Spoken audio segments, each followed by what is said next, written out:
BIC 企業よろず相談。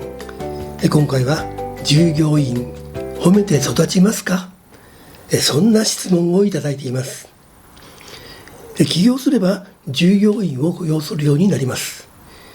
強い絆を持つためにも従業員との関係づくりは重要な仕事の一つです。よく言われることに、褒めて育てる、叱っては育たないという話があります。従業員と向き合うとき、褒めるか叱るか、この飴と鞭のような考え方で果たして良いのでしょうか。まず、褒めるとは何を意味するのでしょう。褒めるとは人の行いを評価して称えることを言います。だとするなら、評価して称えることがなければ褒めることはできないということです。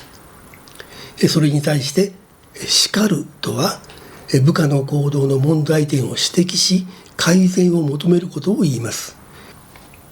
従業員の判断や行動に問題点があれば良い方向に導くために咎める必要があります。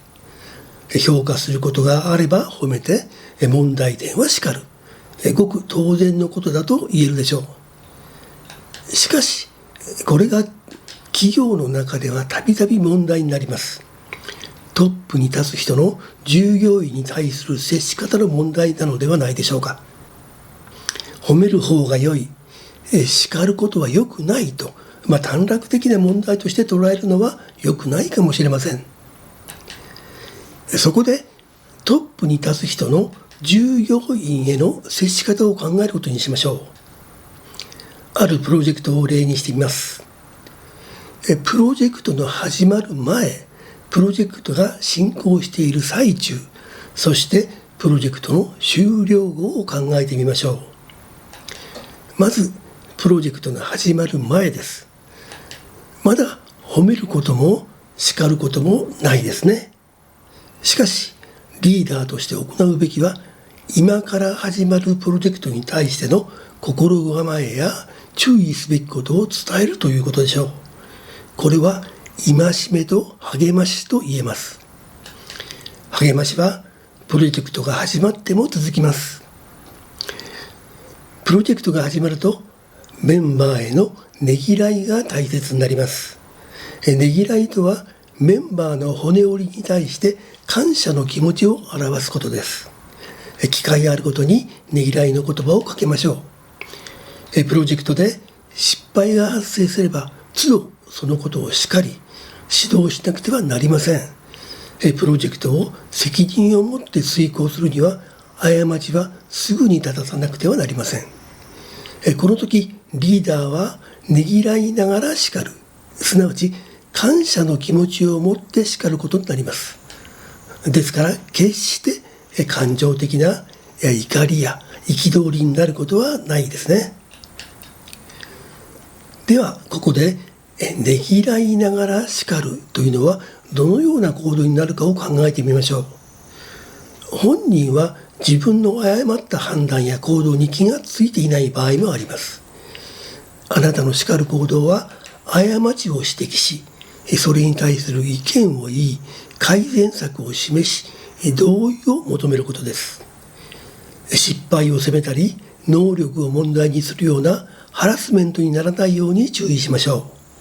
良い叱り方ができれば、叱られた人からは指摘されたことで反省し、改善策を示されたことで感謝をするということになります。過ちを叱ることは必要なのです。叱ることがダメなのではなく、叱り方が問題なのです。プロジェクト前には注意を促す戒め、頑張るように励まし、プロジェクトが進めば作業をねぎらい、過ちがあれば正す。この一連はリーダーが直接メンバーに働きかけます。あれ？どうしたのでしょう？褒めるがどこにもありません。実は褒めるのは常に行わなくてはいけないことなのです。ただし本人に向かって褒めるのではなく、他の従業員やメンバーに本人の優れた点を褒めて彼を取り巻く人々の信頼を高めます。常に仕事のしやすい仲間との良い関係性を準備してあげるのもリーダーの役割です。もちろんプロジェクトで成果を上げれば素直に褒めてその努力にも報いましょう。あえて言いますが、評価すべきものがないのにやたらと褒めるのは決してよくありません。褒めることは叱ることよりも難しいかもしれません。こんな風に整理してみました。どんな気持ちで褒めるかです。自分の気持ちを伝えたい、私が称えたいという素直な気持ちで臨みたいものです。きっと目に見える成果を評価してお客様にあんなに感謝されるなんて素晴らしいねと褒めることができるでしょう。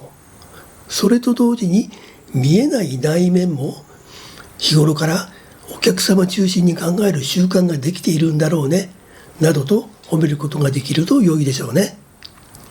褒められた人はとても大きな励みとなってさらに前進する機会となるでしょう。ところが褒める気持ちが相手を喜ばせたいという思いから始まるとどうでしょう。喜んでほしいわけですから特に評価するべきものがなくても褒め言葉を連発してすごいね、かっこいいね、見習わなくちゃなどと意味もなく相手を持ち上げるわけです。結果その人は間違った自信を持ってしまいうぬぼれてしまうかもしれません。場合によっては反対に気分を害してしまうことも考えられます。相手を喜ばせたいと思う気持ちは褒めるというよりもおだてることになってしまいます。おだてて人は育つことはないでしょう。褒めるとおだてるは大きな違いがあります。正しく叱ること、正しく褒めることで従業員を育てることができるでしょう。皆さんの事業が成功するためにチャンネル登録をしてください。また関連するコンテンツでさらなる学習に挑んでください。